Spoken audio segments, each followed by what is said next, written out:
Inilah Injil suci menurut Markus.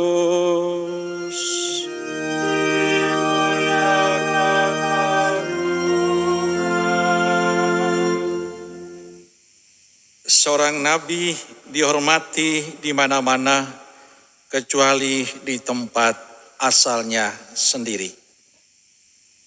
Sekali peristiwa Yesus tiba kembali di tempat asalnya, dan murid-muridnya mengikuti dia.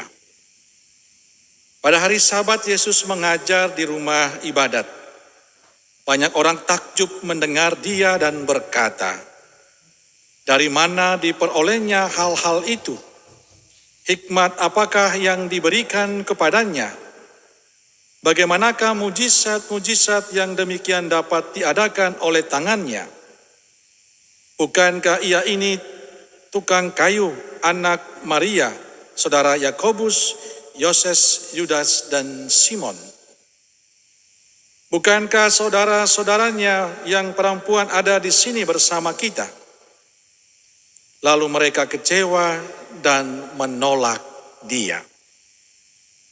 Yesus pun berkata kepada mereka, "Seorang nabi dihormati di mana-mana kecuali di tempat asalnya sendiri, di antara kaum keluarganya dan di rumahnya." Yesus tidak dapat mengadakan satu mujizat pun di sana, kecuali menyembuhkan beberapa orang sakit dengan meletakkan tangannya atas mereka. Yesus merasa heran karena mereka tidak percaya. Lalu Yesus berjalan berkeliling dari desa ke desa sambil mengajar. Demikianlah sabda Tuhan.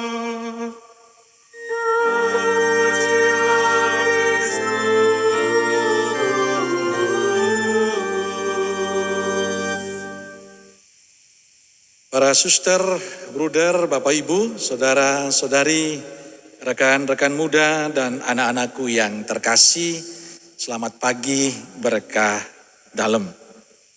Saya berharap panjenengan semua di rumah dalam keadaan sehat dan penuh sukacita. Saudaraku yang terkasih, ditolak itu menyakitkan. Rekan-rekan muda mungkin pasti mengalami kalau cintanya ditolak. Pasti sedih, marah, kecewa, dan segala sesuatu menjadi tidak ada. Yang ada adalah kemarahan, kekecewaan, karena ditolak oleh orang yang mungkin dicintainya. Dan hari ini kita mendengar kisah yang indah dari Injil Markus yang bicara tentang Yesus yang ditolak di tempat asalnya. Sebenarnya kehadiran Yesus itu membawa sukacita, membawa kegembiraan. Karena ia ingin berjumpa kembali dengan keluarganya, berjumpa kembali dengan sahabat-sahabatnya, rekan sepermainannya dulu. Tapi apa yang terjadi? Justru kehadiran Yesus dengan penampilan baru sebagai pengajar dan melakukan banyak mujizat ditolak oleh orang-orang asalnya. Alasan mereka menolak Yesus karena Yesus adalah anak tukang kayu. Seorang yang miskin dan sederhana. Dalam konsep mereka, bagaimana mungkin seorang anak tukang kayu, seorang yang miskin, seorang yang sederhana, kok bisa menjadi Mesias yang bisa melakukan banyak mujizat? Itu aneh bagi mereka. Yang kedua, mimpi mereka agar seorang Mesias adalah seorang raja yang bisa membuat segala sesuatu bagi mereka. Dan Yesus tidak seperti itu. Misi Yesus adalah menghadirkan wajah Bapanya dalam setiap pelayanan Yesus. Maka Bapak, Ibu, Saudara, dan Saudariku terkasih, kita bisa mengerti mengapa mereka menolak Yesus. Karena konsep mereka berbeda dengan apa yang seharusnya dilakukan oleh mereka. Tapi bagi saya sesuatu yang menarik, tanggapan Yesus, sikap Yesus berhadapan dengan penolakan-penolakan itu. Saya mencatat beberapa hal yang ditunjukkan oleh Yesus pada saat ia ditolak oleh saudara-saudara seasalnya. Yang pertama, Yesus tidak patah semangat karena penolakan itu. Ia tetap dengan rendah hati menerima apapun yang terjadi. Karena itulah konsekuensi dari hidupnya yang selalu menghadirkan wajah Allah dalam pelayanan. Ia menerima semuanya sebagai sebuah pilihan. Kalau mau menghadirkan cinta Tuhan, maka konsekuensinya adalah dia ditolak. Yang kedua, Yesus tidak marah berhadapan dengan mereka. Yang ketiga, Yesus tetap menjadi pribadi yang lemah lembut. Dan yang terakhir, Yesus menunjukkan sikap rendah hati dan pengampunan. Saudaraku yang terkasih, inilah yang bagi saya menjadi hal yang penting bagi kita sebagai murid-murid Yesus. Sebagai murid Yesus dalam kehidupan kita, kita akan mengalami penolakan-penolakan seperti ini. Kenapa? Karena kehadiran kita membawa semangat Yesus, menghadirkan wajah belas kasih Allah dalam kehidupan kita. Dikala kita memberikan cinta, perhatian, kebaikan, kelemah lembutan dalam hidup, tapi justru dunia mengajarkan hal yang lain.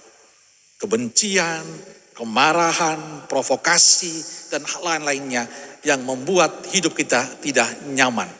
Dan di sanalah tantangan yang paling berat bagi kita sebagai muridnya, menghadirkan wajah dan cara hidup Yesus dalam sikap hidup kita. Bahwa nanti Bapak Ibu dan saya akan ditolak, itu sangat manusiawi. Maka cara hidup Yesus hendaknya menjadi cara hidup kita. Menerima itu semua sebagai sebuah konsekuensi dari pilihan kita menjadi murid Yesus. Yang kedua, ojo nesu. Marah itu tidak akan membantu kita untuk menjadi lebih baik. Justru akan membuat kita terpuruk dalam hidup. Yang ketiga, tetap memiliki hati yang lemah lembut. Mungkin wajahnya menakutkan seperti wajah saya, nggak apa-apa. Yang penting hatinya itu Hello Kitty. Tetap lemah lembut. Dan membangun sikap rendah hati dalam kehidupan kita. Dan ingat, tetaplah memiliki semangat pengampunan. Saudaraku yang terkasih, hari-hari ini kita mendengar kisah yang indah di bangsa ini. Ada berita yang kita dengar tentang kepala negara kita, Bapak Jokowi. Ada orang-orang yang tidak suka dengan dia.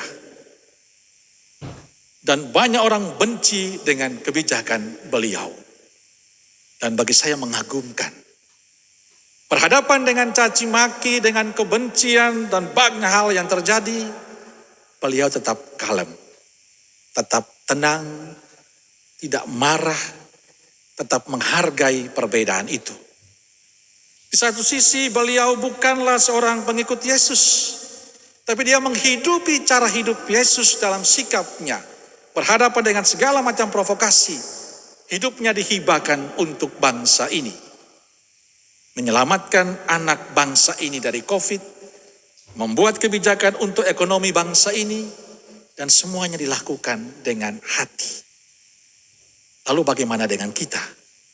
Kita harus malu kalau kita sebagai orang Katolik, kita sebagai murid Yesus yang memiliki Yesus dengan cara hidupnya yang baik itu, tapi kita tidak melakukan itu. Harusnya ada rasa malu dalam diri kita sebagai murid Yesus. Dan saya meyakini banyak orang yang tidak mengenal Yesus, tapi mereka menghidupi cara hidup Yesus. Tapi banyak juga orang Katolik yang mengatakan diri murid Yesus, tapi sikap hidupnya tidak mencerminkan hidup Yesus.